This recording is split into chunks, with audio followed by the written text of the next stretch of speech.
रक़ीबा।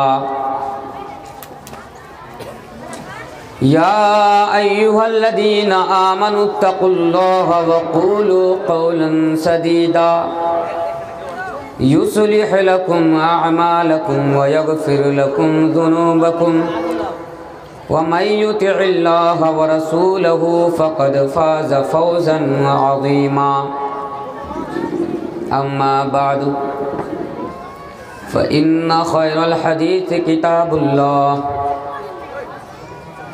व ख़ैरुल हदी हदी मुहम्मदिन सल्लल्लाहु अलैहि वसल्लम व शर्रल उमूरि मुहदसातुहा व कुल्लु मुहदसतिन बिदअह व कुल्लु बिदअतिन ज़लाला व कुल्लु ज़लालतिन फिन्नार। अऊज़ु बिल्लाहि मिनश शैतानिर रजीम। बिस्मिल्लाहिर रहमानिर रहीम। वल अस्र इन्नल इंसाना लफ़ी खुस्र इल्लल्लज़ीना आमनू व अमिलुस्सॉलिहाति व तवासौ बिल हक़्क़ि व तवासौ बिस्सब्र।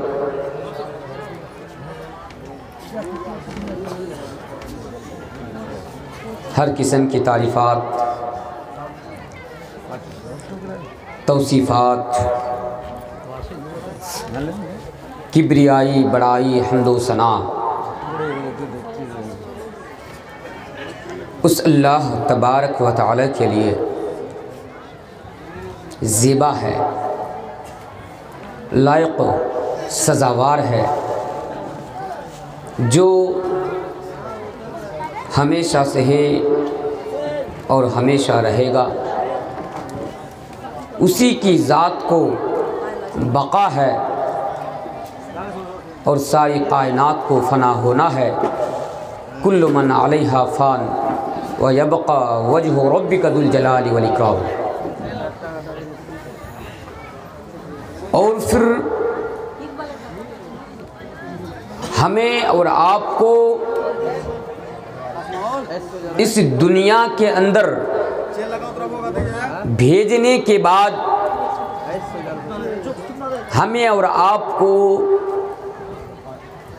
यूं ही नहीं छोड़ा, बल्कि हमारी और आपकी कामयाबी के लिए, हमारी और आपकी फलाह व बहबूदगी के लिए, हमारी और आपकी बेहतरी के लिए और हमें और आपको जन्नत का रास्ता दिखाने के लिए अगन्नाए सुपाथराई पर चलाने के लिए आखिरी रसूल की शक्ल में, लास्ट मैसेंजर की शक्ल में, लास्ट अवतार और ऋषि की शक्ल में नबी अकरम जनाब मुहम्मदुर रसूलुल्लाह सल्लल्लाहु अलैहि वसल्लम को भेजा।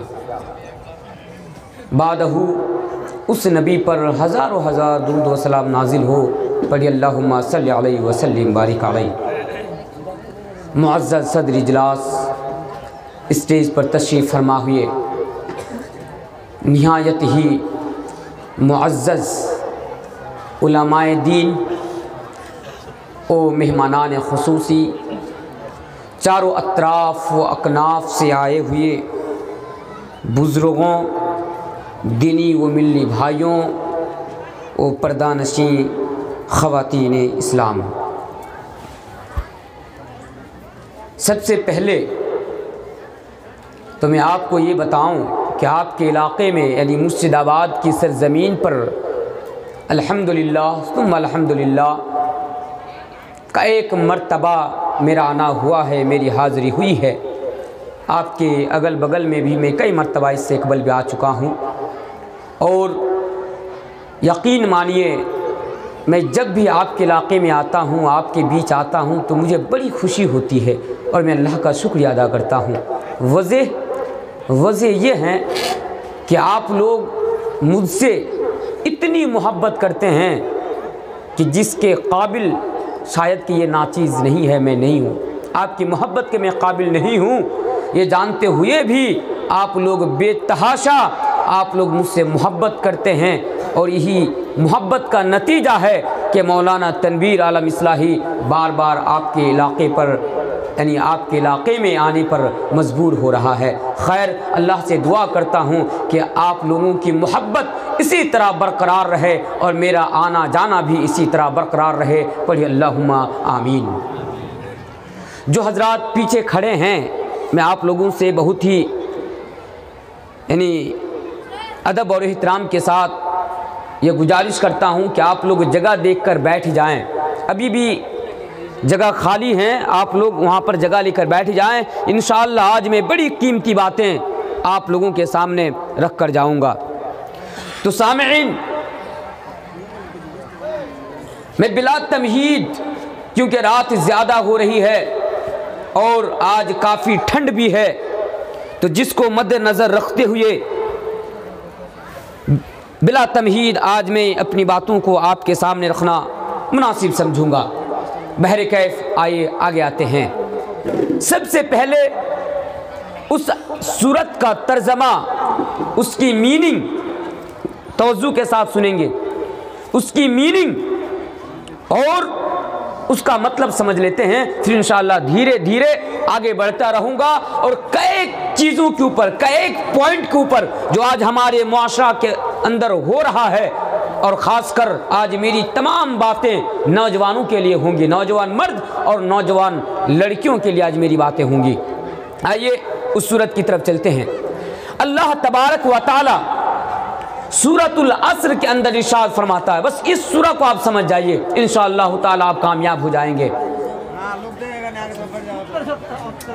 अल्लाह तबारक व तआला इस सूरह के अंदर इरशाद फरमाता है, यानी हमें और आपको इस सूरह के जरिए से, इसके माध्यम से हमें और आपको मैसेज दे रहा है, हमें और आपको शिक्षा दे रहा है और हमें और आपको तालीम दे रहा है, और वो भी कसम खाकर तालीम दे रहा है। यानी अल्लाह तबारक व तआला फरमाता है कि वल अस्र, कसम है ज़माने की।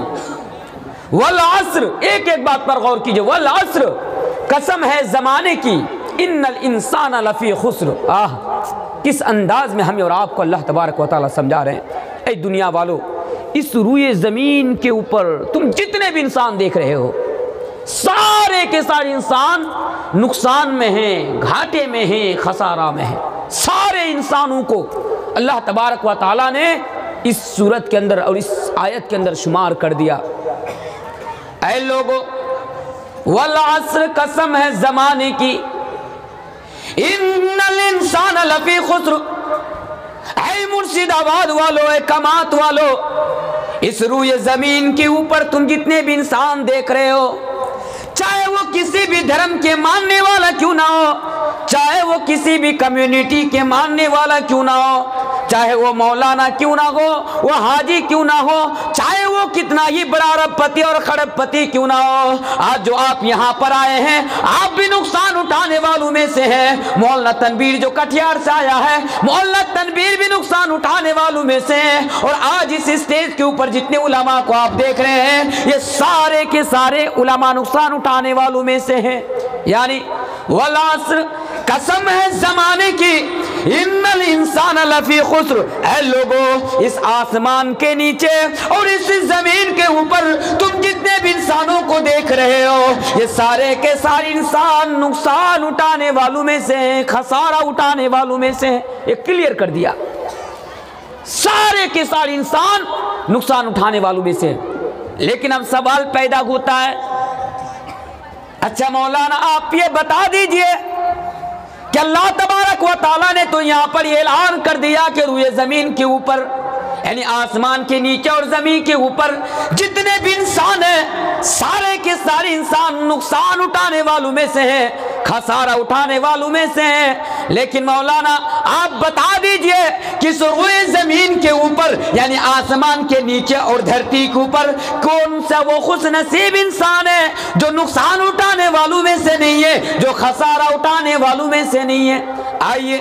जब अल्लाह को सवाल करता हूँ तो अल्लाह आगे हमें और आपको जवाब भी देता है, और वो जवाब ये है, ऐ लोगों सुनो, जब मैंने ये ऐलान कर दिया, जब मैंने तुम्हें ये कह दिया कि सारे के सारे लोग नुकसान उठाने वालों में से हैं, तो सुनो, मैं अल्लाह खुद कसम खाकर कह रहा हूँ कि वल अस्र, कसम है जमाने की, वो लोग नुकसान उठाने वालों में से नहीं है, वो लोग खसारा उठाने वालों में से नहीं है। या अल्लाह वो कौन लोग हैं? तो अब अल्लाह निशानी बता रहा है, अल्लाह निशानी बयान कर रहा है। मेरी बात समझ रहे हैं? अल्हम्दुलिल्लाह। मैं बहुत आसान उर्दू आज आपके सामने बोलूंगा ताकि आपको समझ में आ जाए। हाँ, वो कौन लोग हैं जो नुकसान उठाने वालों में से नहीं है, खसारा उठाने वालों में से नहीं है? तो अल्लाह कहता है इल्लल्लज़ीना आमनू, जो लोग ईमान ले आए, वह आमिलुस सालिहात, और जो अमल सालिह करे, यानी जो अच्छे अमल करे, और नुकसान उठाने वालों में से नहीं है, खसारा उठाने वालों में से नहीं है। इस आयत पर जरा गौर कीजिए। अल्लाह कहता है वो लोग नुकसान उठाने वालों में से नहीं है। अल्लाह कौन? इल्लल्लज़ीना आमनू व अमिलुस सालिहात, जो ईमान ले आए, व अमिलुस सालिहात, और जो अच्छा अमल किए, वो लोग नुकसान उठाने वालों में से नहीं है। कौन कह रहा है? अल्लाह तबारक व तआला खुद कुरान करीम के अंदर सूरतुल अस्र के अंदर जमाने की कसम खाकर कह रहा है। तो इन दोनों चीज के आज हमारे अंदर मौजूद हैं। बस दो चीज को लीजिए, ये जो दो चीज जिसका जिक्र अल्लाह तबारक व तआला ने कुरान करीम के अंदर किया कि वो लोग घाटे में नहीं है, नुकसान में नहीं है। कौन? इल्लल्लज़ीना आमनू व अमिलुस सालिहात, जो ईमान ले आए और अच्छा अमल किए। तो मुझे बताइए क्या ये दोनों चीज आज हमारे अंदर मौजूद है? ऐ कामात के नौजवानों, ऐ मुर्शिदाबाद के मुसलमानों, अगर आपको लगे कि नहीं ये दो चीजें हमारे पास मौजूद है, हम अल्लाह पर, अल्लाह के रसूल पर और कयामत के दिन पर ईमान भी रखते हैं और हम अमल सोहले भी करते हैं, तो खुदा की कसम आप नुकसान उठाने वालों में से नहीं है। अगर आप कहते हैं मौलाना सिर्फ ईमान लाए हैं अल्लाह पर, अल्लाह के रसूल पर, कयामत के दिन पर, उसके फरिश्तों पर सिर्फ ईमान रखते हैं, लेकिन आज हमारे पास सोलेह अमल यानी अमल सोलेह नहीं है, तो यकीन मानिए खुदा की कसम आप नुकसान उठाने वालों में से हैं, आप खसारा उठाने वालों में से हैं। तो हम ईमान वाले मुसलमान हैं। आज मुसलमान क्या समझते हैं? बस अल्लाह को एक कहकर ईमान ले आया, नबी अकरम सल्लल्लाहु अलैहि वसल्लम को आखिरी रसूल कहकर और अल्लाह का बंदा कहकर मान लिया, बस हम मुसलमान, हम कामयाब हो जाएंगे। नहीं, याद रखिए ईमान लाने के साथ साथ ये शर्त है, आपके ऊपर ये शर्त है कि आप उस वक्त तक कामयाब नहीं हो सकते। आपको कामयाबी, वो कामरानी आपको उस वक्त तक नहीं मिल सकती जब तक आप ईमान ले आने के साथ साथ, जब तक आप अच्छा अमल ना करें, आप अमल सोले ना करें। अब और आगे आइए, अमले सोले कहते किसे हैं? ये तो बस शुरुआती बात है, मैं तो आगे बढ़ूंगा, बस आपको समझा रहा हूं। अमले सोले किसे कहते हैं? आप कहेंगे मौलाना तनवीर, अमले सोले उसी को कहते हैं जो अमल बेहतर हो, यानी जो अमल अच्छा हो। मैंने कहा चलिए ठीक है, लेकिन जरा मुझे डिटेल के साथ बताइए कि अमल सोले किसे कहते हैं? तो आप जवाब देंगे मौलाना तनवीर, यानी जो अमल अच्छा हो उसी को अमल सोले कहते हैं। जो अमल अच्छा हो, जो अमल हमारे नजदीक अच्छा है, उसी को अमल सोले कहता है, वही अमल सोले है। लेकिन मेरे प्यारे साथियों, बस मैं 2 मिनट में आपके सामने ये बात रख कर जाना चाहूंगा, बस 2 मिनट में मैं आपको समझाना चाहूंगा कि अमल सोले किसे कहते हैं। मिसाल के तौर पर अमल सोले वो नहीं है जो आपको अच्छा लगे, बल्कि अमल सोले तो वो है जब भी आप कोई अमल करेंगे, जब भी आप कोई काम करेंगे, उसकी दलील आपको कुरान करीम के अंदर तलाशना पड़ेगी और उसकी दलील आपको हदीस के अंदर देखना पड़ेगी। अगर मेरे प्यारे साथियों, आप अगर दुनिया के अंदर इस रोजमर्रा जिंदगी के अंदर अगर कोई भी अमल कर रहे हैं और अगर उसकी दलील किताबुल्लाह और सुन्नते रसूल से अगर मिल रही है, अगर उसका हवाला किताबुल्लाह और सुन्नते रसूल से अगर मिल रहा है तो यही अमल सॉलेह है। लेकिन ऐ मुसलमानों, ये भी याद रखो, इस बात को भी अपने जहन के अंदर और अपने दिमाग के अंदर फीड कर लो कि तुम ऐसा कोई अमल कर रहे हो जिसकी दलील ना कुरान में मौजूद है ना हदीस में मौजूद है, जिसके ऊपर ना अल्लाह तबारक व तआला और ना अल्लाह के रसूल जनाब मोहम्मद रसूलुल्लाह पढ़िए सल्लल्लाहु अलैहि वसल्लम की मुहर है, तो ऐसा अमल कभी अमल सॉलेह नहीं हो सकता। ऐसा अमल कभी अमल सॉलेह नहीं हो सकता। तो मसला क्या निकला? मसला ये निकला, हम कोई सा भी अमल करेंगे, आज रोज़मर्रा की ज़िंदगी में ज़िंदगी गुजारते हुए कोई भी काम करेंगे, हम पहले कुरान और हदीस के अंदर तलाशेंगे, पहले उसकी दलील देखेंगे। अगर दलील मिल जाती है अमल कर लेंगे, ये अमल सॉलेह, यही अमल अल्लाह तबारक व तआला के नज़दीक हैं। और अल्लाह तबारक व तआला हमें और आपको दुनिया के अंदर सिर्फ इसलिए भेजा है ताकि अल्लाह तबारक व तआला हमारी और आपके आजमाइश करेगा, इम्तिहान लेगा, परीक्षा करेगा कि तुम में से कौन है जो अमल सॉलेह करता है, जो बेहतरीन अमल करता है। दलील अल्लाह तबारक व तआला कुरान करीम के अंदर इरशाद फरमाता है। एक एक बात को समझिए। अल्लाह फरमाता है, ऐ लोगों, अल्लज़ी खलक़ल मौत वल हयाता लियब्लुवकुम अय्युकुम अहसनु अमला। ऐ लोगों, मैंने तो मौत को और हयात को सिर्फ इसलिए पैदा किया। ओ लोगों, अल्लज़ी खलक़ल मौत वल हयाता, मैंने सिर्फ और सिर्फ तुमको दुनिया के अंदर इसलिए भेजा, लियब्लुवकुम अय्युकुम अहसनु अमला, ताकि मैं तुम्हारा इम्तिहान लूंगा, मैं तुम्हारी आजमाइश करूंगा, मैं तुम्हारा एग्जाम लूंगा, मैं तुम्हारा परीक्षा लूंगा कि तुम में से कौन है जो दुनिया के अंदर जो अमल सॉलेह करता है, तुम में से कौन है जो दुनिया के अंदर बेहतरीन अमल करता है। तो ये अमल सॉलेह है जिसकी दलील हमें और आपको किताबुल्लाह और सुन्नत रसूल से मिल जाए। और आगे आइए, आज और एक मसला बताता हूँ। बहुत सारे उलमा हैं, माफ़ कीजिए, मैं हमेशा उलमा की इज़्ज़त करता हूँ, मैं सबकी इज़्ज़त करता हूँ, चाहे वो गरीब हो, अमीर हो, उलमा हो, फ़कीर हो, मैं सबको दिल से सबकी इज्जत करता हूं, मैं सबका एहतराम करता हूं, मैं किसी की बात नहीं करना चाहता हूं।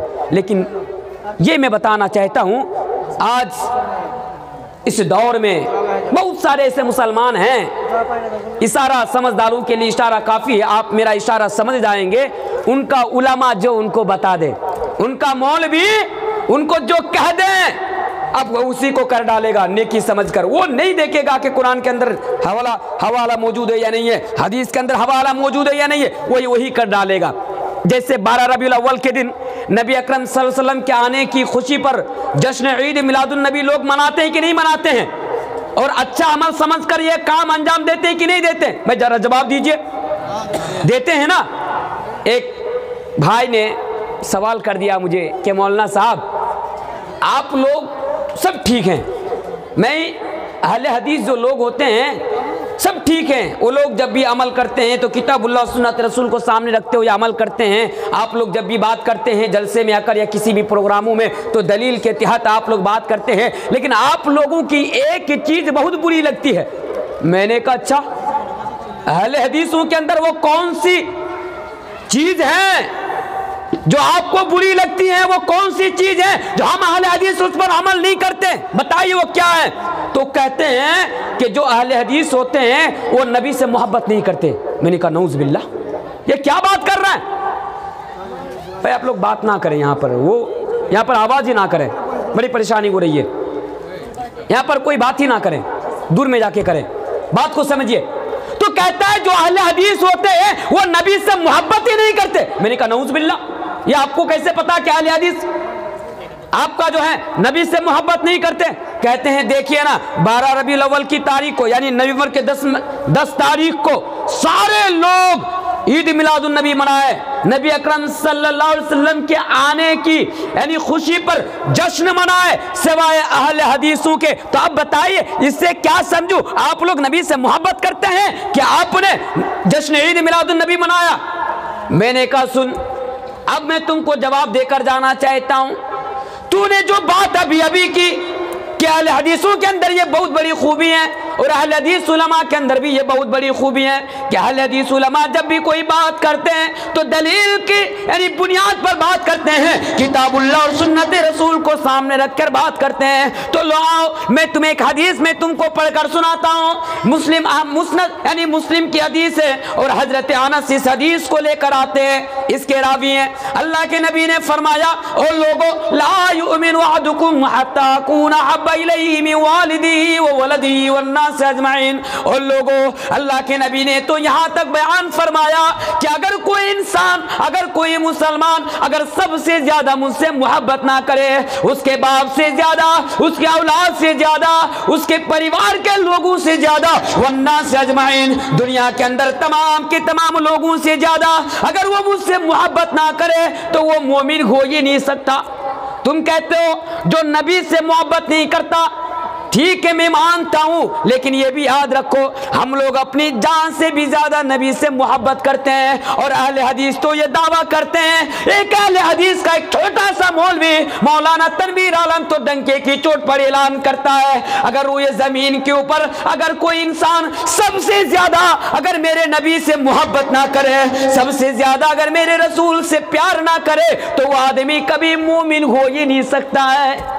वो कभी मोमिन हो ही नहीं सकता। कौन? जो मेरे नबी से मोहब्बत ना करे। लेकिन मोहब्बत करने का माना रास्ते में निकल जाना। कलिया चौक का मंजर अगर कभी मौका मिले तो आप लोग जाकर देख लेंगे, नजदीक हैं।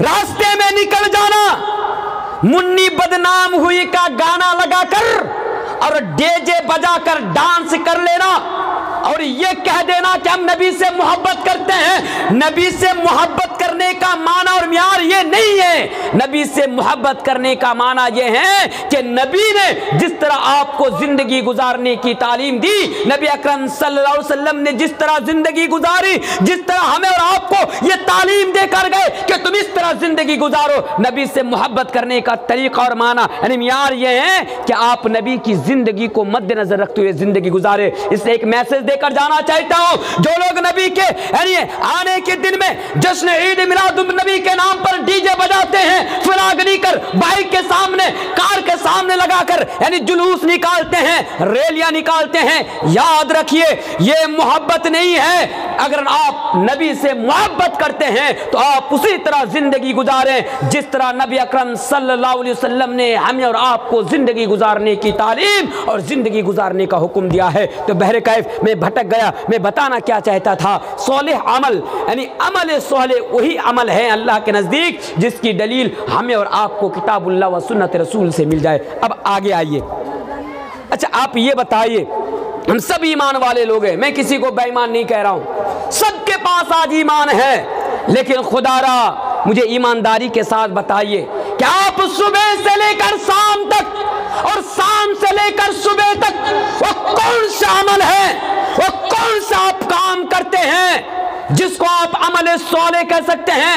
खुदारा और कामात के नौजवानों, मैं आपसे सवाल करना चाहता हूं, मुझे बताइए आप वो कौन सा अमल करते हैं जो कुरान और हदीस के बताने के और नबी अकरम सल्लल्लाहु अलैहि वसल्लम के तालीम के मुताबिक हो। वो आप कौन सा अमल करते हैं जो किताबुल्लाह व सुन्नत रसूल के हुक्म के मुताबिक आपका अमल होता हो?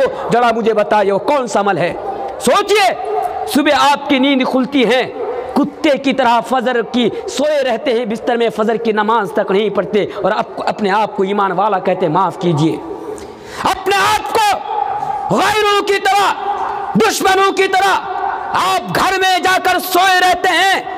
आपको यह तौफीक नहीं होती आप जाकर मस्जिद के अंदर नमाज पढ़े और आप अपने आप को ईमान वाले कहते हैं। तो यकीन मानिए, सिर्फ ईमान ले आने पर और सिर्फ अपने आप को मुसलमान कहने पर आप कामयाब नहीं हो जाएंगे जब तक आप अमल सोले नहीं करेंगे। ईमान और अमल सोले के अंदर क्या कनेक्शन है, क्या कनेक्शन है? एक मिसाल देकर मैं कनेक्शन को समझूंगा और मैं अपनी बात को आगे बढ़ाऊंगा। वो कनेक्शन क्या है?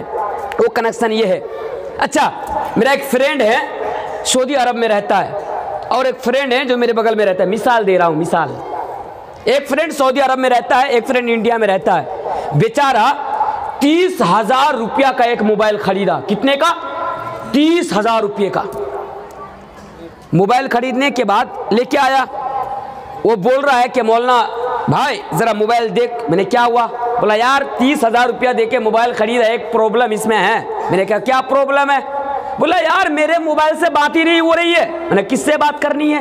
बोला मेरा एक फ्रेंड जो सऊदी अरब में है, मैं उनसे बात करना चाहता हूँ लेकिन बात नहीं हो रही है। मोबाइल ख़राब है ना क्या? देख तो। मैं देख रहा हूँ तो सही में फ़ोन नहीं लग रहा। फिर जब खोल के देखता हूँ तो उसमें सिम ही नहीं है। मैंने कहा बेवकूफ़, तेरा मोबाइल में सिम नहीं है तो बात कहाँ से होगी? बोला अच्छा 30,000 के मोबाइल में भी बात नहीं होगी बगैर सिम के? मैंने कहा नहीं होगी। बोला अच्छा चलो ठीक है। वो दुकानदार दुकान में गया, बोला मोबाइल लो वापस लो। बोला क्यों? बोला बात ही नहीं हो रही है, सिम दो मुझे। बेचारा सिम खरीद लिया जियो का, मुकेश अंबानी का। सिम खरीद के लेकर आया, बोल रहा, फिर फोन कर रहा मुझे दूसरी का मोबाइल से, बोल रहा तनवीर साहब आप बोले कि मोबाइल से बात नहीं होती है, सिम से बात होती है। मैं सिम खरीद कर लाया फिर भी नहीं बात हो रही है। अब मुझे क्या पता कि मोबाइल घुमा के दे दिया है, सिर्फ सिम खरीद के लाया है। तो मैंने बोला बेवकूफ़, तेरे सिम में बैलेंस नहीं है, जा बैलेंस भरवा ले। बोला अच्छा ये बात है? बोला हाँ ये बात है। वो गया 30,000 रुपया का बैलेंस डलवाया, सिम में 30,000 रुपया का बैलेंस डलवाया। बैलेंस डलवाने के बाद फिर वो फोन कर रहा है तो फोन ही नहीं लग रहा है, बात ही नहीं हो रही है।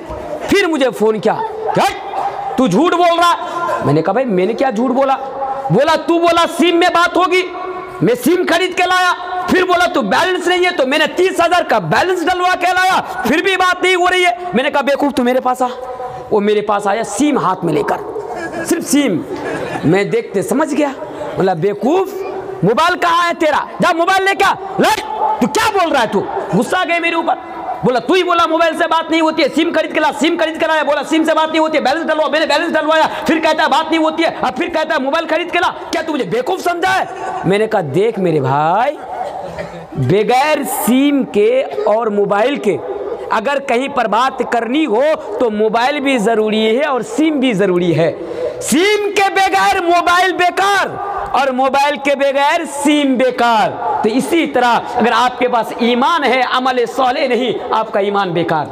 अगर अमल सौले है, मिसाल के तौर पर इसको भी समझिए, कोई आदमी, चलो भाई मैंने जलसे में 10 लाख रुपया चंदा दे दिया, ठीक है, आपने चंदा ले लिए, लेकिन वो ईमान नहीं लाया, वो अल्लाह पर और अल्लाह के रसूल पर ईमान नहीं रखता है, लेकिन वो बड़ा नेक काम करता है, बड़ा अच्छा काम करता है, गरीबों की बेटियों की जो है शादी करवाता है, गरीबों को घर बनवा के देता है, अच्छा काम करता है, अच्छा इंसान है। लेकिन क्या उसका ये अमल कल क़यामत के दिन काम आएगा?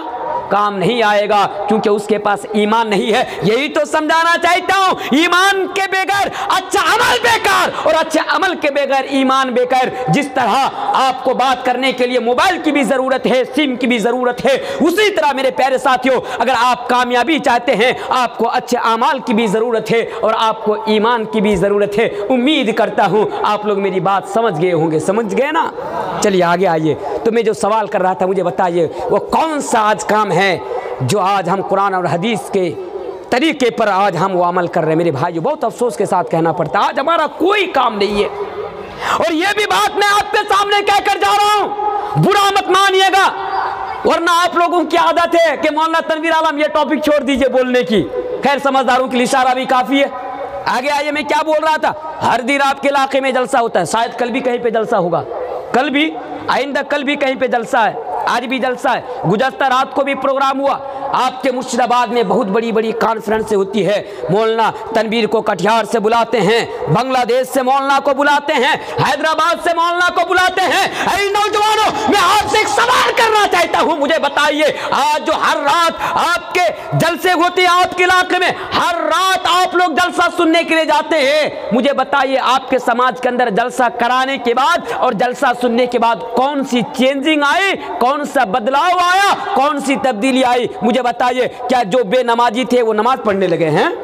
मुझे बताइए, जो बेनमाजी थे नमाज पढ़ने लगे हैं? जो घूसखोर थे वो घूस खाना छोड़ दिए हैं? जो रिश्वतखोर थे क्या वो रिश्वत खाना बंद कर दिए हैं? जरा मुझे बताइए। आप कहेंगे कि मौलाना नहीं, ऐसा तो नहीं हुआ, हमारे समाज में कोई बदलाव नहीं हुआ, हमारे समाज में कोई तब्दीली नहीं आई। फिर मैं आपसे सवाल करना चाहता हूं, जब बदलाव नहीं आता है, जब जलसा कराने के बाद भी, बड़ी बड़ी कॉन्फ्रेंस कराने के बाद भी जब आपके समाज के लोग नहीं सुधारते हैं, फिर मुझे बताइए हजारों और लाखों रुपया का खर्च करके जलसा सजाने से और जलसा कराने से और पूरी पूरी रात तक जलसा सुनने से मुझे फायदा क्या होता है?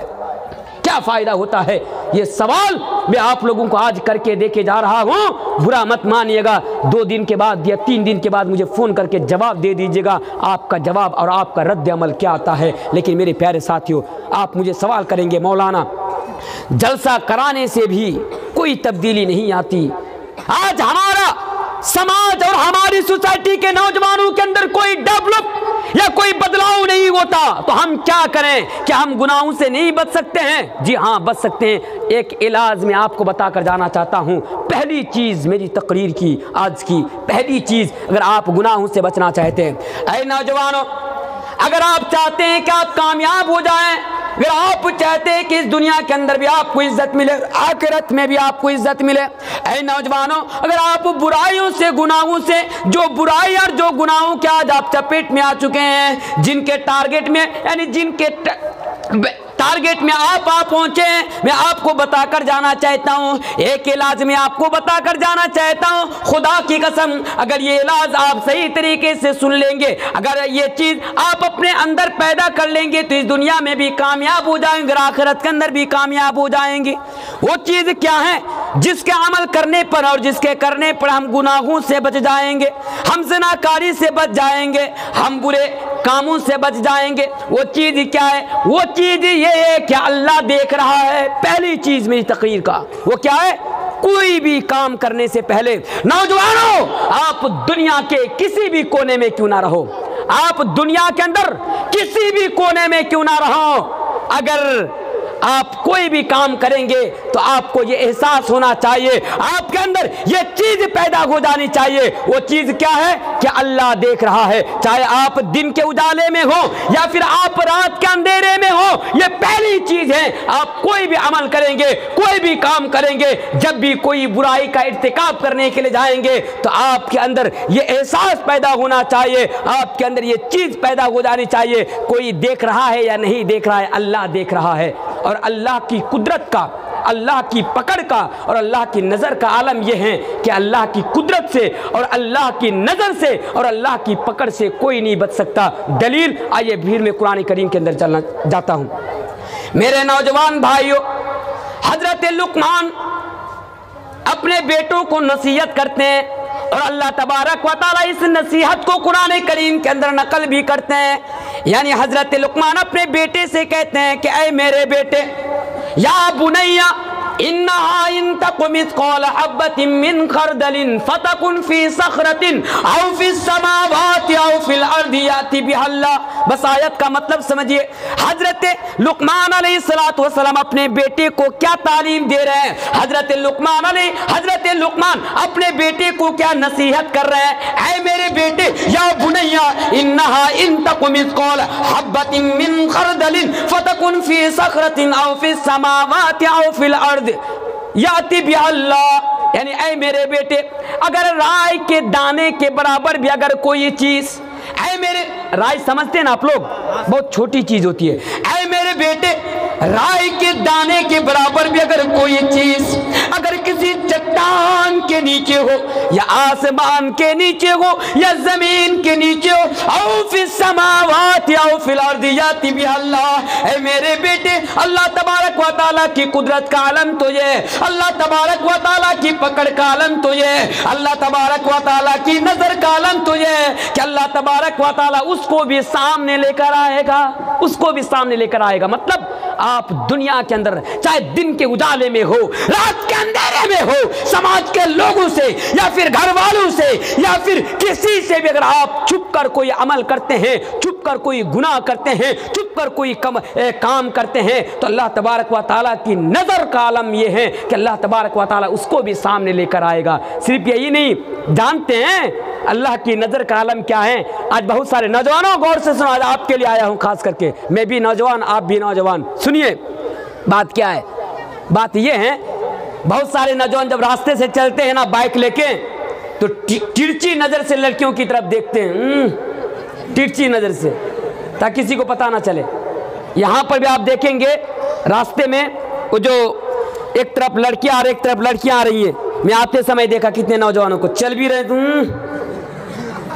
निगाहें इधर, नजरें इधर, निगाहें कहीं और, निशाना इधर, लेकिन टारगेट इधर नहीं उधर है। बहुत सारे नौजवान क्या करते हैं, दिन के उजाले में कॉलेज के गेट पर बैठ जाते हैं। दिल्ली में जब मैं रहता था तो ऐसा बहुत होता था। कॉलेज के गेट में और स्कूल के गेट में बैठ जाते हैं और उनका काम ही है सिर्फ लड़की को देखना। ऐसा लगता है कि सरकार ने इसको तनख्वाह पे रखी हो कि सिर्फ लड़की को देखो, 2000-3000 तुम्हें तनख्वाह दी जाए। काम ही है लड़की को देखना।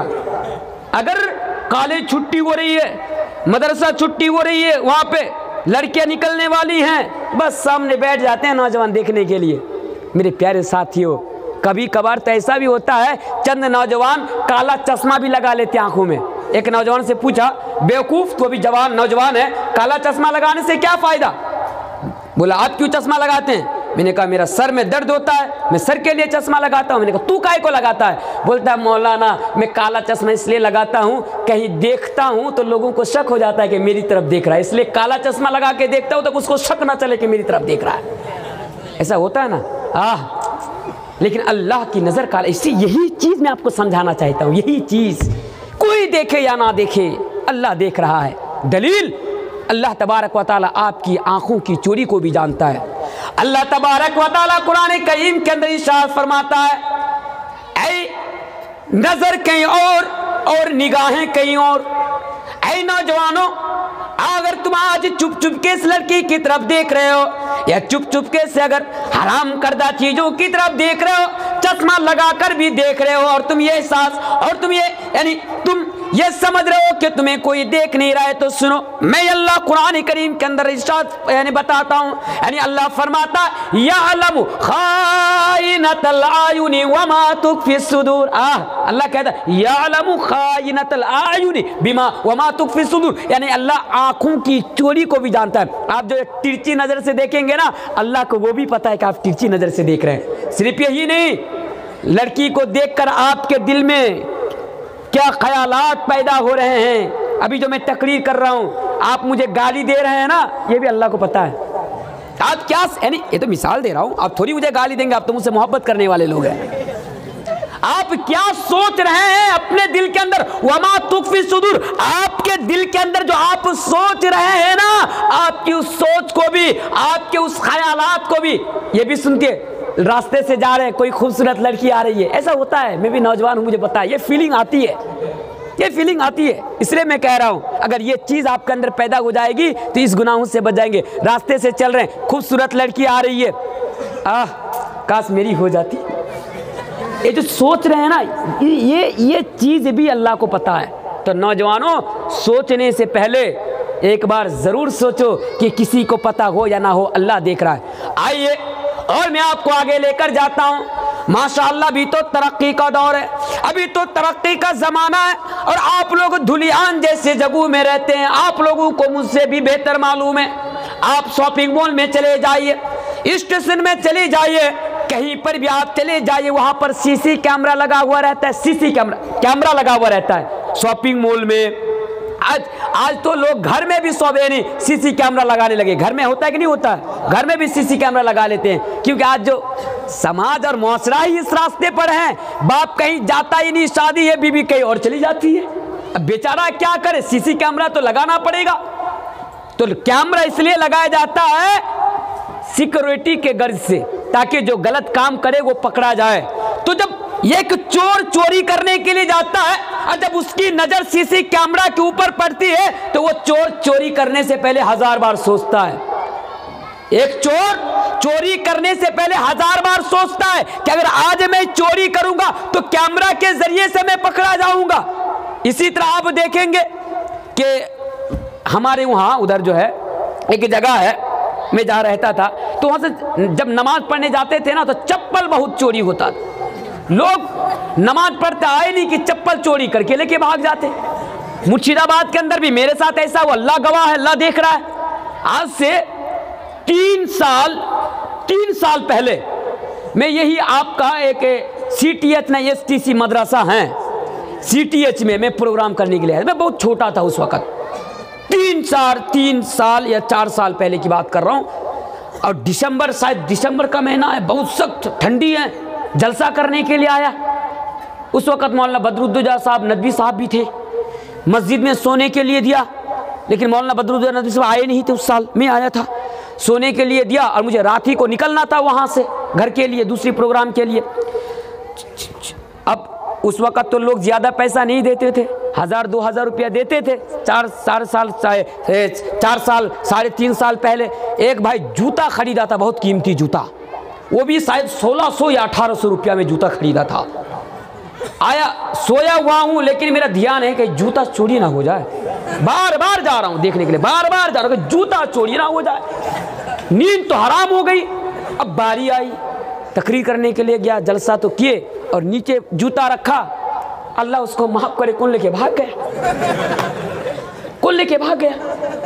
फिर मैं सही बता रहा हूँ, डाक बांग्ला से मैं सिर्फ मोजा पहन के घर गया, सिर्फ मोजा पहन के, ठंडी के मौसम में। लोग भी देखते यार क्या बात है, टोपी है, जुब्बा उब्बा लगाए हुए हैं, कोट लगाए हुए हैं, हाथ में अटैची है और सिर्फ मोजा पहन के चल रहे हैं। लेकिन मैं पैर की तरफ नहीं झांक रहा, तू झांक, सबकी नज़र मेरे पैर की तरफ। यार बहुत जिल्लत हो गई थी उस दिन, खैर अल्लाह माफ़ करे। तो आज ऐसा होता है, नमाज पढ़ने के लिए जाते हैं तो चप्पल चोरी कर लेते हैं, इसलिए बहुत सारी मस्जिदों के सामने कैमरा लगाए जाते हैं ताकि चप्पल चोर पकड़ा जाए। तो बताने का मकसद ये है कि आप कैमरा से तो डर रहे हैं, लेकिन यकीन मानिए ये कैमरा कभी खराब भी हो सकता है, ये कभी करप्ट भी हो सकता है, इसका वायर टूट भी सकता है, बिजली जा भी सकती है, लेकिन एक कैमरा है जो 24 आवर आपको, आपकी निगरानी कर रहा है, आपको देख रहा है। और वो क्या है, आइए चोरी करने से पहले एक बार देखिए। अल्लाह तबारक व तआला कुरान करीम के अंदर इरशाद फरमाता है, और इसी कैमरा से डरने वालों जरा गौर से सुनो, व इन्ना अलैकुम लहाफिदीन किरामन कातिबीन यालमून मा तफअलून। ऐ लोगों, मैंने तुम्हारे ऊपर किरामन कातिबीन को बैठा दिया है, जो तुम्हारी ये एक एक हरकत को तुम्हारे नामा आमाल के अंदर नोट कर रहा है, जो तुम्हारी ये एक एक हरकत के ऊपर तुम्हारे वो नजर रख रहे हैं। ऐ लोगों, यालमून तफअलून, यानी तुम सुबह से लेकर शाम तक और शाम से लेकर फिर सुबह तक तुम जो भी करते हो, अल्लाह तबारक व तआला फरमाता है मैंने तुम्हारे ऊपर किरामन कातिबीन को फिट कर दिया है, यानी वो तुम्हारे ऊपर नजर रख रहा है। अल्लाह फरमाता है वो तुम्हारे ऊपर नजर रख रहा है। इस आयत को सामने रखिए और नौजवानों अपने मोबाइल पर जरा नजर रखिए। आज दिसंबर का महीना आने वाला है। हाय अल्लाह हम जैसे नौजवानों को अल्लाह तौफीक दे गुनाहों से बचने की। क्या होता है, गौर से सुनिए, मुझे लगता है आप लोग मेरी बात नहीं समझ पा रहे हैं? अच्छा, अल्हम्दुलिल्लाह। आज नौजवान क्या करते हैं, रात के अंधेरे में जब घर में जाते हैं, एक सर्वे बता रहा था कि हिंदुस्तान के अंदर 75% नौजवानों के अंदर 75% नौजवान, हिंदू मुस्लिम सबको मिलाकर 75% नौजवान रात में ब्लू फिल्म देखता है। नौज़ुबिल्लाह, ब्लू फिल्म यानी नंगी वीडियो और नंगी फिल्म देखता है, ठीक है ना। तो 75%। तो क्या होता है, आज हम जैसे बहुत सारे नौजवान, अल्लाह माफ़ करे, रात में गए सोने के लिए, क्या देख रहा है कि बगल में कोई नहीं है, अच्छा लाइट ऑफ कर दो, लाइट ऑफ कर दिया, दरवाज़ा बंद कर दिया, खिड़की भी बंद कर दिया, बंद करने के बाद शुरू कर दिया जो करने का शुरू कर दिया।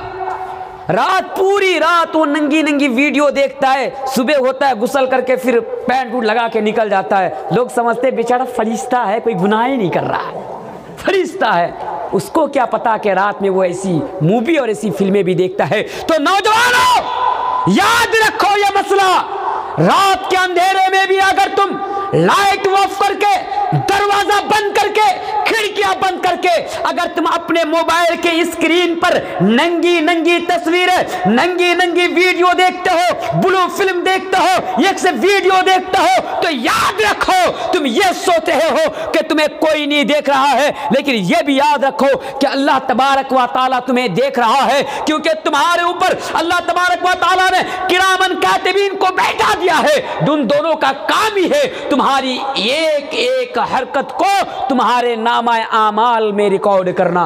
और सुनना चाहते हैं और आगे आइए आपके लिए मेरे प्यारे साथियों, आज हम नौजवानों के लिए मैं सिर्फ बात कर रहा हूँ, सिर्फ नौजवानों के लिए बात कर रहा हूँ। बूढ़े लोग कहेंगे कि आप बूढ़े की बात नहीं करेंगे। मैं कहूँ नहीं करूँगा। क्यों नहीं करेंगे? इसलिए नहीं करूँगा कि बूढ़ा तो जन्नत के अंदर जाएगा ही नहीं।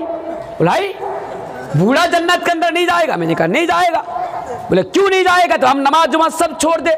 मैंने थोड़ी कहा, अभी तो एक दिन जवान थे। यानी मेरा कहने का मतलब है कि अल्लाह तबारक व ताला जब जन्नती को जन्नत के अंदर दाखिल करेगा तो जवान करके दाखिल करेगा।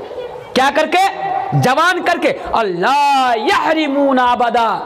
आज आप बुढ़ापे की उम्र में भी गोली खाते हैं जवान होने के लिए। जब आप जन्नत के अंदर चले जाएंगे तो ला यहरिमूना अबदा, कभी आप बूढ़े नहीं होंगे, कभी आप बूढ़े नहीं होंगे, हमेशा आप जवान रहेंगे। इसलिए मैं सिर्फ जवानों के लिए आज बात कहकर जाता हूँ। जवानों, आज जब दिन की शुरुआत माँ बहन की गाली गलौज से करते हो, आज हमारे जवान के नौजवानों के जबान में गाली के अलावा कुछ भी नहीं है। तेरी बहन की, तेरी माँ की, तेरे बाप की, तेरी ये की, नऊज़ बिल्लाहि मिन ज़ालिक। अल्लाह का पनाह चाहता हूँ। हमेशा हमा वक़्त नौजवान गालियों से दिन की शुरुआत और रात की शुरुआत आज गालियों से करते हैं। हमा वक़्त नौजवान गालियां देते रहते हैं, ज़बान से गंदी गंदी बातें निकालते रहते हैं। बताइए वो कौन नौजवान है? जब भी फ्रेंड से, आज तो एक तरीका हो गया है, फ्रेंड से भी मिलते हैं तो गाली दे के मिलता है। तू कहाँ से था इतना दिन? अभी आया। फ्रेंड से भी मिलते हैं, दोस्त से भी मिलते हैं तो गाली दे के मिलते हैं। नौजवानों याद रखो, यही चीज़ मैं आपको समझाना चाहता हूँ कि आपके ज़बान से निकलने वाली एक एक बात को भी रिकॉर्डिंग की जा रही है, रिकॉर्ड की जा रही है। दलील अल्लाह तबारक व तआला कुरान करीम के अंदर इरशाद फरमाता है, मा यल्फिज़ु मिन कौलिन इल्ला लदैहि रक़ीबुन अतीद। ऐ नौजवानों, ऐ सुबह शाम माँ बहन की गाली देने वालों और तरह तरह के गाली देने वालों, जरा गौर से सुनो। आज तुम हम वक़्त अपनी ज़बान से गालियाँ निकालते हो और ये सोचते हो कि तुम्हारे ऊपर कोई नज़र नहीं रख रहा है। याद रखो, तुम्हारी ज़बान से निकलने वाली एक एक बात को रिकॉर्ड किया जा रहा है। तुम्हारी ज़बान से, यानी सुबह से लेकर शाम तक और शाम से लेकर सुबह तक, तुम जितनी बातें अपनी ज़बान से अदा करते हो, तुम जितनी बातें करते हो, ये एक एक बात को भी और एक एक ज़बान को भी रिकॉर्ड किया जा रहा है। आज जो मौलवी तनवीर आलम आपके यहाँ पे आके जो मैं बात कर रहा हूं, मेरी जबान से जो एक एक बात निकल रही है, एक एक आयत निकल रही है, एक एक हदीस निकल रही है, ये तमाम चीजें भी मेरे नामा आमाल के अंदर रिकॉर्ड किया जा रहा है। तमाम चीजें नामा आमाल के अंदर रिकॉर्ड किया जा रहा है। और आगे आइए, अल्लाह तबारक व तआला की नजर का आलम तो ये, अल्लाह तबारक व तआला की पकड़ का आलम तो ये। बस एक आयत पढ़ के मैं आगे जाना चाहूंगा। वो क्या है? अल्लाह तबारक व तआला फरमाता है कि कल क़यामत के दिन जब तुम्हारे सामने तुम्हारा नामा आमाल रखा जाएगा, अल्लाह सूरतुल कहफ के अंदर इरशाद फरमाता है, व उदियल किताब फतरल मुजरिमीना मुशफिकीना मिम्मा फी व यक़ूलूना या वैलतना मा लिहाज़ल किताब ला युग़ादिरु सगीरतन वला कबीरतन इल्ला सा। अल्लाह फरमाता है कि कल क़यामत के दिन आपके सामने जब आपका नामा आमाल रखा जाएगा, आपके रिकॉर्डिंग की फाइल रखी जाएगी, जब आप अपने नामा आमाल को देखेंगे, जब अपनी फाइल को देखेंगे तो आप अल्लाह तबारक व तआला से कहेंगे, हाय अल्लाह, ये कैसी किताब है, ये कैसा नामा आमाल है, ये कैसी फाइल है, जो मैंने छोटा से छोटा और बड़ा से बड़ा जो काम मैंने किया था इसके अंदर रिकॉर्ड है, इसके अंदर मौजूद है। ये अल्लाह, जो गुनाह मैंने रात के अंधेरों में भी किया था, जो गुनाह मैंने दिन के उजाले में भी किया था, जो गुनाह मैंने लोगों से चुप चुप के किया था, जो गुनाह मैंने समाज के लोगों से चुप चुप कर किया था, वो अल्लाह, वो तमाम की तमाम चीजें तो इसके अंदर मौजूद हैं। अब चौंक जाएंगे कल क़यामत के दिन।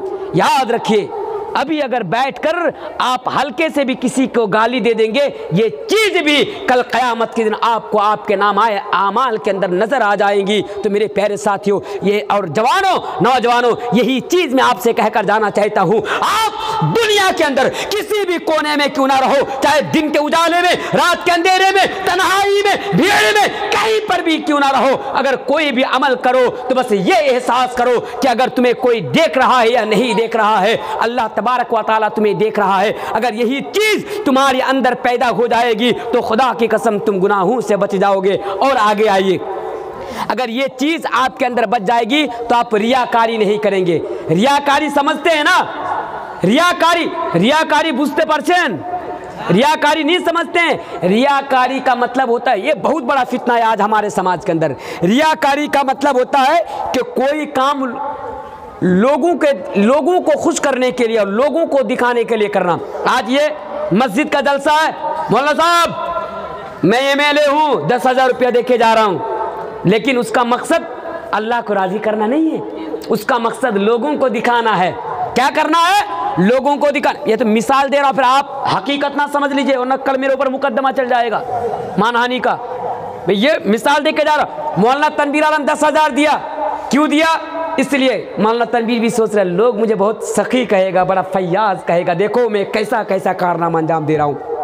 अगर आपके अंदर ये चीज अगर पैदा हो गई रियाकारी, मानिए ये बहुत बड़ा गुनाह है शरीयत इस्लाम के अंदर और ये बहुत बड़ा फितना है। तो यही चीज जब आपके अंदर पैदा हो जाएगी कि अल्लाह देख रहा है, तो आप कभी गुनाह का काम कर ही नहीं सकते, कभी भी आप गुनाह का काम नहीं कर सकते। कोई देख रहा है या नहीं देख रहा है, अल्लाह तबारक व तआला हमें और आपको देख रहा है। आगे आइए और एक चीज, एक हदीस में आपके सामने बयान करके चला जाता हूं। मेरे प्यारे साथियों और नौजवानों और मेरी माँ बहनों का क्या हाल है पर्दे के पीछे, में तो जानता भी नहीं हूं, फिर भी बता के जा रहा हूं। अल्लाह के प्यारे रसूल फरमाते हैं कि कल कयामत के दिन कोई साया नहीं होगा, नफ्सी नफ्सी का आलम होगा।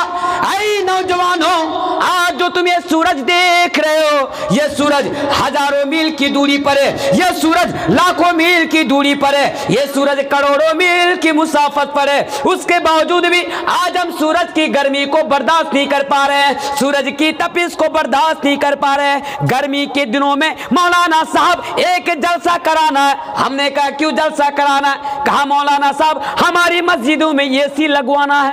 अच्छा, मस्जिदों में एसी लगवाना है, क्यों? इसलिए एसी लगवाना है क्योंकि गर्मी के दिनों में नमाज पढ़ना मुश्किल हो जाता है।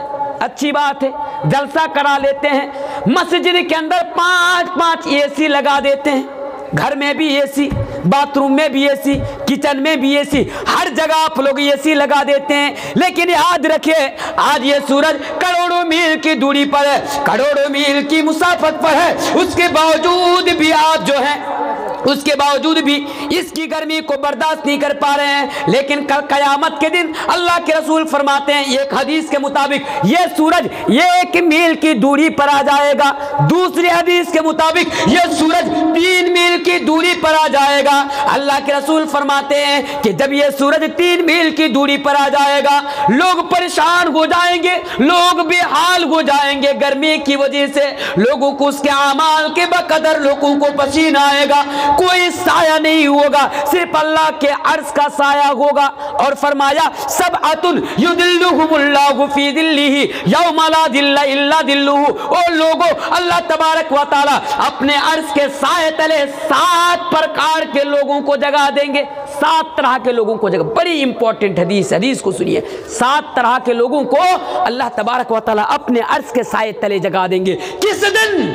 उस दिन जगा देंगे जब ये सूरज 3 मील की और 1 मील की दूरी पर आ जाएगा। नौजवानों हदीस को सुनो, उस अल्लाह के अर्श के साए तले किन लोगों को जगह मिलेंगी? नौजवान को जगह मिलेगी। नौजवान कौन? नौजवान अल्लाह के नबी फरमाते हैं शाबुन नशा फी इबादतिल्लाहि ताला, उस नौजवान को जगह मिलेगी जिसकी जवानी अल्लाह तबारक व ताला की इबादत में गुजरी हो। वो नौजवानी, आज हमारे नौजवानों की जिंदगी प्यार और मोहब्बत और इश्क में गुजर रही है। आज हमारे नौजवानों की जिंदगी आज लूडो खेल खेल कर गुजर रही है। आज हमारे नौजवानों की जिंदगी आज क्लब में कैरम बोर्ड खेल खेल कर गुजर रही है। आज हमारे नौजवानों की जिंदगी चाय की दुकानों पर, बीच चौराहों पर, होटलों पर आज गुजर रही है। याद रखो, अगर आपकी जिंदगी अगर इसमें गुजर रही है तो आप उस खुशनसीब में से नहीं हैं, आप उन लोगों में से नहीं है। एक नौजवान एक किस्म के कौन लोग? शाबुन नशा फी इबादतिल्लाहि ताला, जो अपनी जवानी को अल्लाह तबारक व तआला की इबादत में गुजारेंगे। दूसरे नौजवान कौन होंगे? दूसरे नौजवान वो होंगे, यानी दूसरे आदमी वो होंगे, अल्लाह के रसूल फरमाते हैं कि जिसको अल्लाह तबारक व तआला अपने अर्श के साए तले जगह अता फरमाएगा। वो कौन? उस नौजवान को, मसला याद रखिए, एक नेक यानी एक खूबसूरत औरत, एक मालदार घराने की औरत, एक बड़ी खूबसूरत लड़की आज उसको बुला रही है कि आओ मेरे साथ गलत काम कर लो, यानी दावत गुनाह दे रही है, जिना की दावत दे रही है। नौजवानों याद रखो इस मसला को, अगर आपको कोई लड़की गलत काम के लिए, आज ऐसा होता है, एक दिन अखबार में मैंने पढ़ा, कुछ दिन पहले की खबर बता रहा हूं कि एक लड़की ने, यानी 3 लड़की ने एक लड़का को रेप कर लिया। 3 लड़की ने, नऊजुबिल्लाह, आज हमारे समाज की औरतें भी कहां पहुंच चुकी है। 3 लड़की मिलकर एक लड़के के साथ बदफेली कर लिया, यानी बुरा काम कर लिया। तो आज ऐसा होता है, लड़कियां भी लड़की को, बज़ाहिर तो ऐसा होता है कि लड़के लड़की को गुनाह की दावत देता है, लेकिन आज तो ऐसा हो गया कि लड़कियां भी लड़के को गुनाह की दावत देती है। इसलिए अल्लाह के नबी फरमाते हैं कि कल क़यामत के रोज अल्लाह तबारक व तआला अपने अर्श के साए तले उसको भी जगह अता करेंगे। किनको? जिस नौजवान को कोई लड़की गलत काम के लिए बुलाए और लड़का कहे इन्नी अखाफुल्लाह, नहीं नहीं नहीं नहीं, मैं अल्लाह से डरता हूं, नहीं मैं अल्लाह से डरता हूं, मैं तुम्हारे साथ ये गलत काम नहीं कर सकता, मैं तुम्हारे साथ हरगिज़ ये काम नहीं कर सकता। तो अल्लाह के रसूल फरमाते हैं कि ऐसा खुशनसीब शख्स कल क़यामत के रोज़ अल्लाह तबारक व तआला उसको अपने अर्श के साए तले जगह अता फरमाएंगे। मैं अल्लाह तबारक व तआला से दुआ करता हूं कि अल्लाह तबारक व तआला उन नौजवानों में भी और अपने अर्श के साए तले हम लोगों को भी यानी जगह दे। पढ़िए अल्लाहुम्मा आमीन। मेरे प्यारे साथियों, और आगे आइए, अगर आप गुनाहों से बचना चाहते हैं, ये एक फार्मूला अभी तक ख़त्म नहीं हुआ, अल्लाह माफ़ करें, 1 घंटा से भी ज़्यादा हो गया, अभी एक चीज़ भी नहीं हुई, 11:30 बजने वाले हैं, पर इत्मीनान रहिए, इंशाअल्लाह जब तक आप सामने रहेंगे मैं आपके सामने बोलता रहूँगा। हाँ, तो जो मैं बता रहा था, एक चीज़ वो क्या है कि बस अल्लाह का डर आप अपने अंदर पैदा कर लीजिए। अल्लाह आपको देख रहा है, जैसा कि आप हज़रत यूसुफ अलैहिस्सलाम का उस वाक़या को भी आप याद कीजिए। ऐ नौजवानों, आपके लिए हज़रत यूसुफ अलैहिस्सलाम की ज़िंदगी भी नमूना है। यूसुफ का वाक़या तो आप सब जानते हैं, यूसुफ कितना खूबसूरत थे। अल्लाह के रसूल फरमाते हैं कद ऊतिया सतरल हुस्ना, दुनिया की आधी खूबसूरती अल्लाह तबारक व तआला हज़रत यूसुफ अलैहिस्सलाम को अता किए थे। और आज अगर हमारे समाज के अंदर कुछ नौजवान अगर खूबसूरत हो जाते हैं, बहुत डिंग डाग मारते हैं, मैं तो सलमान खान की तरह हूँ, मैं वो हूँ, सुबह शाम फेसबुक के अंदर यानी फ़ोटो पोस्ट करते रहते हैं और लोगों को खूबसूरती दिखाते रहते हैं, और अल्लाह जाने अपनी खूबसूरती के चाल में और अपनी खूबसूरती के जाल में ना जाने कितनी लड़कियों को फंसा लेते हैं। याद रखो, हज़रत यूसुफ अलैहिस्सलाम की ज़िंदगी भी हमारे लिए और आपके लिए नमूना है। वो क्या है कि जिस घर में अक्सर तौर पर कुछ लोग ये बताते हैं कि यूसुफ के साथ जिस औरत ने गलत काम करने की कोशिश की थी, उस औरत का नाम जुलेखा था, शायद जुलेखा बताते हैं, जुलेखा था। एक मसला याद रखिए, उस औरत का नाम जुलेखा नहीं था।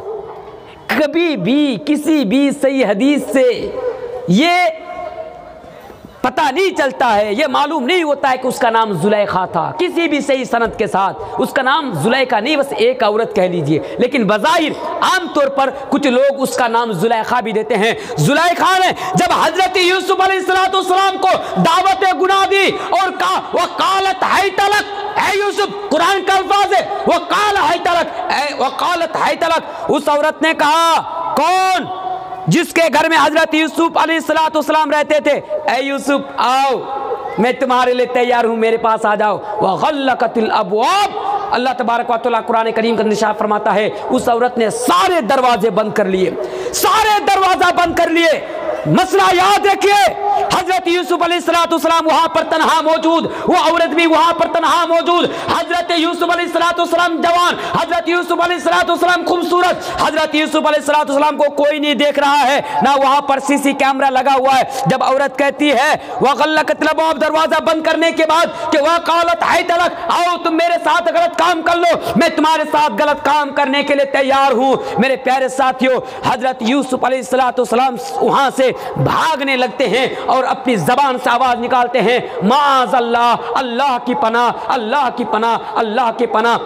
यानी हजरत यूसुफ अलैहिस्सलाम को भी पता है कि अल्लाह तबारक व तआला देख रहा है। इसलिए मेरे प्यारे साथियों, ये बस यही से मैं इस चीज़ को ख़त्म करके दूसरी चीज़ की तरफ मैं जाना चाहूँगा कि आप कोई भी काम करने से पहले, कोई भी गुनाह का इर्तिकाब करने से पहले, गलत काम करने से पहले, ज़नाकारी करने से पहले और बदफेली करने से पहले याद रखिए और अपने अंदर इस चीज़ को फिट कर लीजिए कि आपको कोई देखे या ना देखे, अल्लाह तबारक व तआला आपको ज़रूर देख रहा है। एक चीज़ हो गई। आइए दूसरी चीज़ मैं आपको लिए समझाना चाहता हूँ। दूसरी चीज़ कामयाबी के लिए हमें और आपको क्या करना पड़ेगा?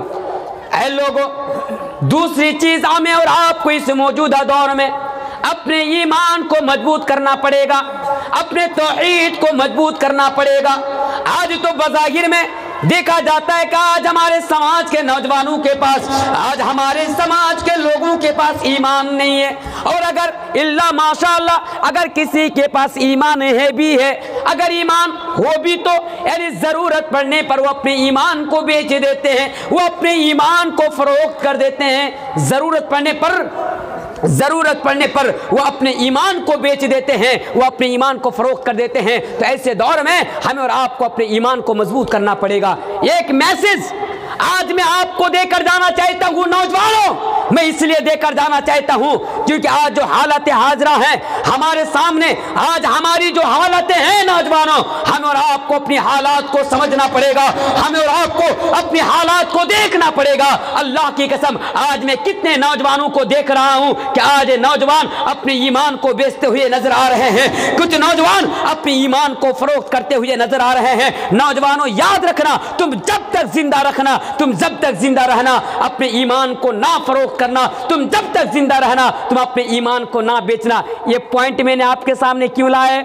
इसलिए लाए ताकि अब मैं आपको बताता हूँ कितने नौजवानों को मैं देख रहा हूँ कि पॉलिटिकल लोगों के पीछे पड़कर, माफ कीजिएगा, कहने दीजिए, माफ कीजिएगा, मुझे कहने दीजिए, ये ना समझे कि मैं किसी पॉलिटिकल पार्टी की बुराई कर रहा हूं। नहीं, मेरा कोई कनेक्शन किसी पॉलिटिकल पार्टी से नहीं है। ये अलग मसला है कि आज लोग, जब मैं अपने हक की आवाज़ उठाता हूँ, जब मैं मुसलमानों के हक की बात करता हूँ, तो लोग मेरे ऊपर दलाली का फतवा लगा देते हैं और कहते हैं कि मौलाना तनवीर आलम दलाल हैं। ये अलग मसला है, ये अलग मसला है। लेकिन मैं इन लोगों से डरने वाला नहीं। मैं तो मुसलमान हूँ, मैं तो अपने ईमान की हिफाजत करने की बात करूँगा। मैं तो हमारे लिए यानी कामयाबी व कामरानी की बात करूँगा। नौजवानों, इससे मैं आपसे कहकर जाना चाहता हूँ, आप किसी भी पॉलिटिकल पार्टी से ताल्लुक़ रखते हैं, आपको आपकी पॉलिटिकल पार्टी मुबारक हो। बात गौर से सुनिए, आपको आपकी पॉलिटिकल पार्टी मुबारक हो। मैं आपसे नहीं कहूंगा आप किसी पार्टी के अंदर आ जाइए, आप एमआईएम को वोट दीजिए, आप इनको वोट दीजिए, आप इनको वोट दीजिए, मैं नहीं कहूंगा, क्योंकि मैं इन लोगों से ना मैं कुछ तवक्कुल रखता हूं, ना इन लोगों से मैं कोई भरोसा रखता हूं। क्यों ना भरोसा रखूं, इन लोगों से क्यों ना रखूं? अगर मैं भरोसा रखता हूं तो सिर्फ अल्लाह तबारक व तआला से रखता हूं। आज बड़े अफसोस के साथ हमें कहना पड़ता है, हिंदुस्तान की सरजमीन के अंदर मैं आज सोचा था इन लोगों की तरफ नहीं जाऊंगा, लेकिन बात आ ही गई तो एक मिनट सुन भी लीजिए। आज क्या हो गया हमारे देश को, आज क्या हो गया हमारे हिंदुस्तान के मुसलमानों को? क्या आज हमारे हिंदुस्तान के अंदर बाबरी मस्जिद शहीद कर दी जाती है, हमारे हिंदुस्तान के अंदर बाबरी मस्जिद तोड़ दी जाती है, हमारे हिंदुस्तान के अंदर बाबरी मस्जिद को खत्म कर दी जाती है और राम मंदिर बनाने का फैसला सुनाया जाता है। हमारा कायद, हमारा नेता, जिन लोगों पर आज हम लोग भरोसा किए हुए हैं, ये लोग कहते हैं भाइयों बहनों, एक फैसला आने वाला है बाबरी मस्जिद का, सुप्रीम कोर्ट जो फैसला दे हम उसी फैसला के साथ है। क्यों भाई, तू मेरा कौन है जो तू हमें कहेगा? तू कौन है जो तू ये कहेगा कि हम जो है बाबरी मस्जिद सुप्रीम कोर्ट जो फैसला करे हम उसको मान लेंगे? क्या हम अपनी हक की आवाज ना उठाए? बाबरी मस्जिद, कल जामा मस्जिद तोड़ दे, सुप्रीम कोर्ट फैसला दे दे वहां पर मंदिर था, क्या मुसलमान खामोश रहे? कल हमारा घर तोड़ दे, कल आपके शहर में आकर मस्जिद तोड़ दे, क्या आप खामोश रहेंगे? मुसलमानों, खामोशी बुज़दिली भी जुल्म है और आप बुज़दिल हो गए, खामोश हो गए। इसीलिए आज दिन ब दिन आज हमारी मस्जिदें तोड़ी जा रही हैं, आज हमारा घर तोड़ा जा रहा है। उनके औकात क्या, उनकी हैसियत क्या, उनके बिसात क्या आज इन लोगों की? क्या आज टेलीविजन के सामने आकर कहते हैं कि हिंदुस्तान से मुसलमानों को निकाल दिया जाएगा, हम इतने बुज़दिल मुसलमान हो गए? वो लोग कहाँ है, कहाँ मर गए हैं? आज ये लोग बात क्यों नहीं करते हैं? आज ये लोग आवाज क्यों नहीं उठाते हैं? ये क्यों नहीं कहते हैं कि जिन लोगों ने ये आवाज उठाई कि मुसलमानों को हिंदुस्तान से एनआरसी के नाम पर निकाल दिया जाएगा, इन लोगों को कठोर से कठोर सजा मिलनी चाहिए, ये लोग आवाज नहीं उठाएंगे। जब हम जैसे मौलवी, जब हम जैसे नौजवान जब अपनी कौम के लिए आवाज उठाएंगे, अपने हक की आवाज उठाएंगे, यही नेता लोग सबसे पहले आएंगे और कहेंगे कि मौलवी तनवीर आलम जो कमात में आए थे, मौलवी तनवीर आलम दलाल थे, या पर्ची लिख कर दे दिया जाएगा, मौलाना तनवीर आप कुरान व हदीस की बातें कीजिए। वाह, मस्जिद तोड़ी जाए हम खामोश रहें, हमें हिंदुस्तान से निकाल दिया जाए, हमारे बुजुर्गों की निशानी को खत्म कर दिया जाए, हमारी माँ और बहनों की इज्जत को तार तार किया जाए, और हम आकर कुछ ना कहें, और अगर कुछ कह दें तो हम दलाल हो गए। वाह रे वाह, आपकी गैरत को मैं सलाम ठोकता हूँ, आपकी गैरत को मैं सलाम ठोकता हूँ। बोलना पड़ेगा आज हमें। इसी तरह अगर खामोश रहे, वो दिन दूर नहीं, एक एक मुसलमान को कुत्ते की तरह घसीट कर हिंदुस्तान से निकाल दिया जाएगा। क्या हालात है आज हमारी, हमें और आपको समझना पड़ेगा नौजवानों। आज ज़्यादा बात नहीं करूँगा क्योंकि इसके ऊपर मेरा टॉपिक नहीं, मैं पर्टिकुलर एक आप लोग प्रोग्राम रखिए, ये ज़रूरी है इस तरह का प्रोग्राम रखना। सिर्फ उसमें, उस प्रोग्राम में हम अपने हक की आवाज़ उठाएंगे, हम अपने हक के लिए अपनी आवाज़ उठाएंगे, हम अपने इतिहास के ऊपर, हमारी पूर्वजों की, हमारे हमारे बुजुर्गों ने, हमारे असलाफों ने जो कुर्बानियाँ दी, उन कुर्बानियों को सामने रखते हुए एक दो प्रोग्राम करवाना चाहें, ताकि लोगों को भी पता चले कि हमारे इस देश के लिए, इस वतन के लिए हमारे पूर्वजों ने क्या क्या कुर्बानी दी है। ऐसा प्रोग्राम आप लोग रखिएगा, मैं आपसे उम्मीद गुजारिश करके जाता हूँ। इंशाअल्लाह तब भी अगर मौका मिले तो आकर बताऊँगा, लेकिन आज मैं बताकर जाना चाहता हूँ क्योंकि यहाँ पर ईमान का मसला आया। ईमान को कभी तौहीद के साथ, यानी तौहीद को कभी फरोख्त ना करना, तौहीद को कभी ना बेचना। वो क्या है? देखिए, फिर मैं बात कर रहा हूँ, आप किसी भी पार्टी से हैं, आप उस पार्टी में रहिए, मैं मना नहीं करता हूँ, लेकिन जब ईमान की बात आए तो मेरे भाइयों, जब ईमान की बात आए तो मेरे भाइयों, आपको ना ये देखना है ना वो देखना है, डायरेक्ट आपको अपने ईमान की हिफाजत और अपने ईमान को बचाना है। मैं इसलिए कहता हूँ, आज कितने सारे नौजवानों को मैं देखता हूँ, जब पार्टी की तरफ से रैलियाँ निकाली जाती हैं तो वो वंदे मातरम का गाना गाते हैं। वंदे मातरम गाए हैं कभी आप? गाए हैं ना? गाते हैं कि नहीं गाते हैं? सर पे टोपी है, चेहरे पे दाढ़ी है और वंदे मातरम गाते हैं, आपको शर्म आनी चाहिए। जानते वंदे मातरम का माना क्या है?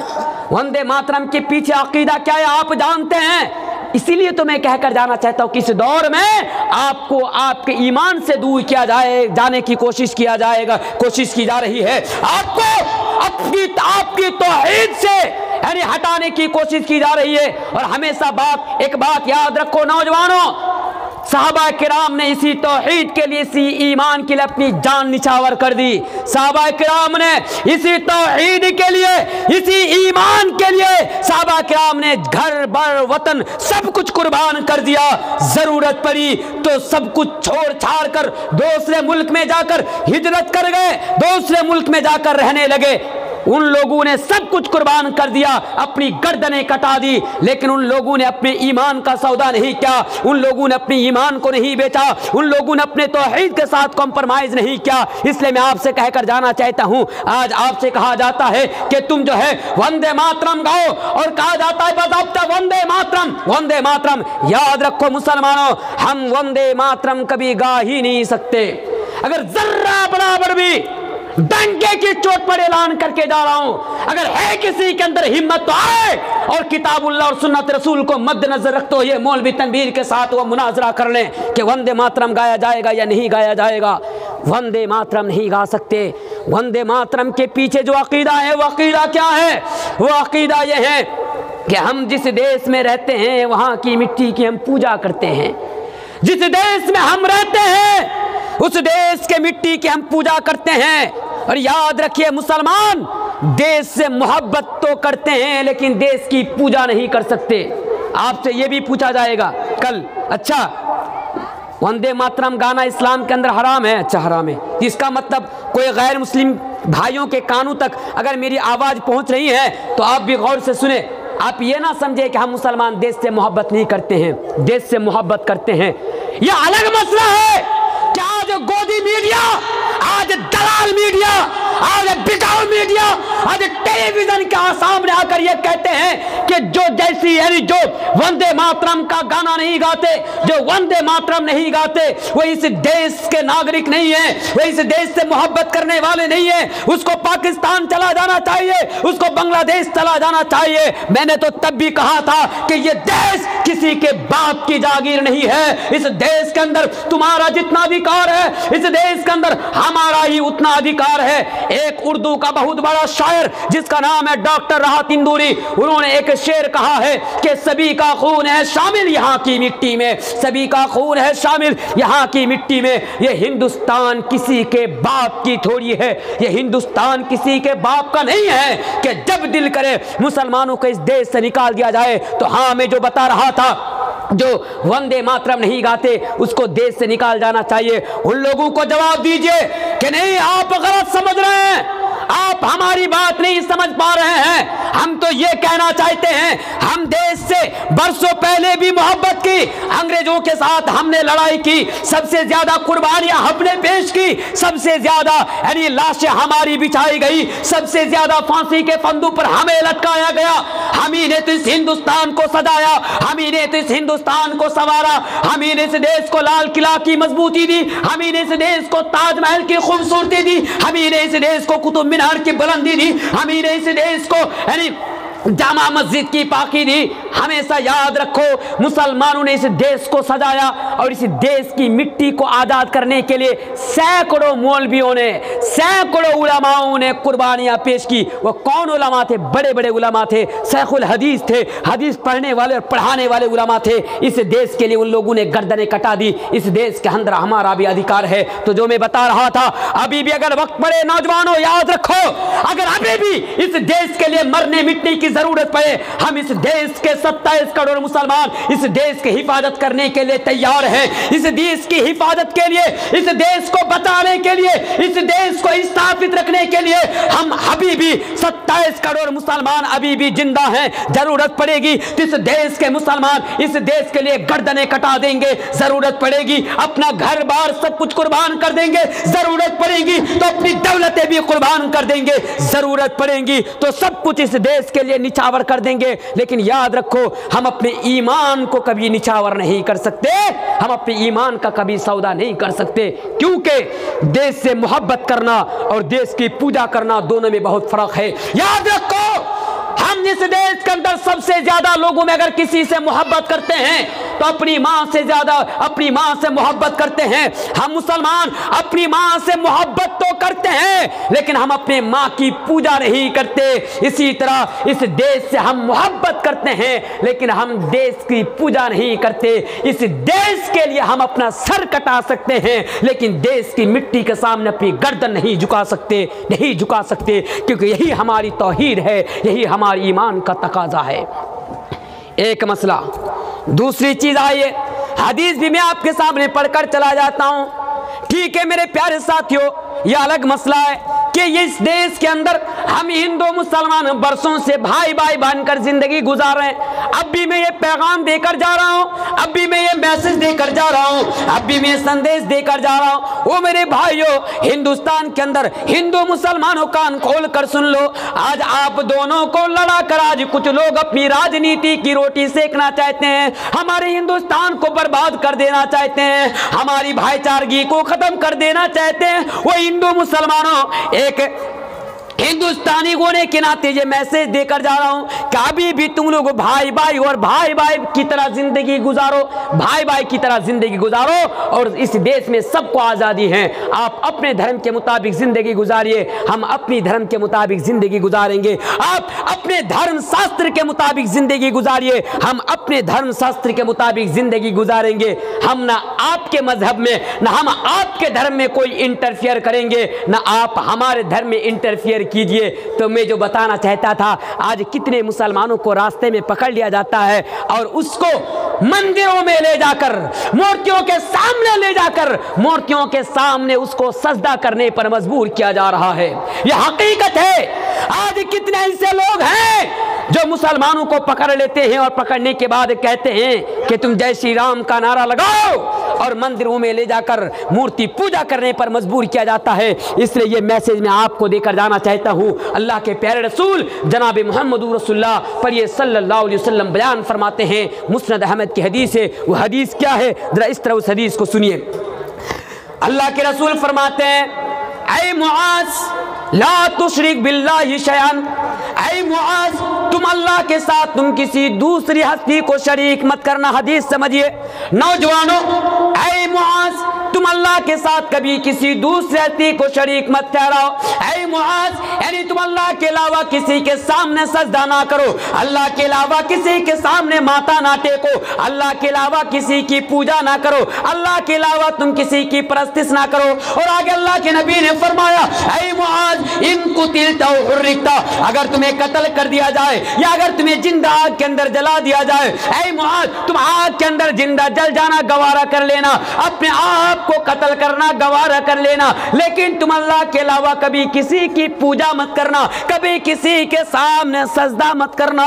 ये तालीम दिया है हमारे आखिरी रसूल जनाब मोहम्मद रसूलुल्लाह पर सल्लल्लाहु अलैहि वसल्लम ने। इसलिए मसला मैं आपके सामने रखकर जाना चाहता हूँ। नौजवानों, आज के दौर में अगर आपको कोई मजबूर करे किसी के सामने माथा झुकाने के लिए, अगर आपको कोई मजबूर करे जय श्री राम का नारा लगाने के लिए, तो याद रखना अपनी गर्दनें कटा देना, शहीद हो जाना, कुर्बान हो जाना, लेकिन उसके सामने कभी सजदा मत करना। बोलिए इंशाअल्लाह। इंशाअल्लाह। ये तालीम कौन दिया है? मैं दे रहा हूं। आप कहेंगे मौलाना आप तो बहुत कड़वी बातें करके जा रहे हैं, हिंदुस्तान में आप आग लगा देंगे, हिंदू मुसलमानों को लड़ा देंगे। मेरे भाइयों, मैं लड़ाने की बात थोड़ी कर रहा हूं, मैं तो जोड़ने की बात कर रहा हूं। आप अपने धर्म के मुताबिक चलिए, मैं इंटरफेयर नहीं करूंगा।